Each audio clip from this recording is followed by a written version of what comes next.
交通部观光局伫今仔日召开记者会，宣布今年的国内旅游补助方案对7月15开始，这团体旅游上悬有3万块的补助，个人若准去旅馆休店，上济会当减到1300块。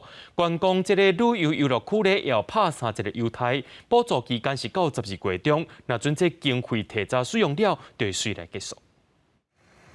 学生开始休热，各路补助嘛，伫7月15开始实施。今年团体旅游上悬有3万块的补助，个人优惠提供旅馆休眠上悬1300块的补助，游乐区嘛有拍3折的优惠，估计会使带动700多人出门旅游，有300亿左右的观光效益。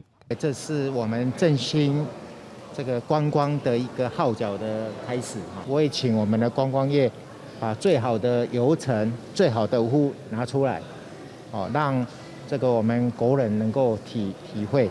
旅行业对补助表示肯定，不过补助期间为7月中开始到12月中，若是期间经费用了，就提早结束，确实会烦恼民众。若是到旅社，才发现已经无补助通用，作业流程会出问题。补助快用了，可能9月就用了去。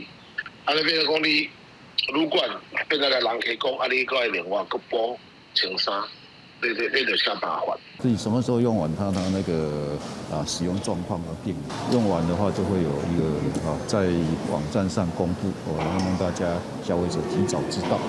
那也有跟我们旅游业界，特别是旅宿业订房的时候有一些要跟消费者做提醒。王国在表示，业者若是会使提供好的旅游品质，就算补助已经结束，消费者嘛会愿意继续到台湾各地旅游。政府的补助是辅助的角色，好的旅游品质才是重点。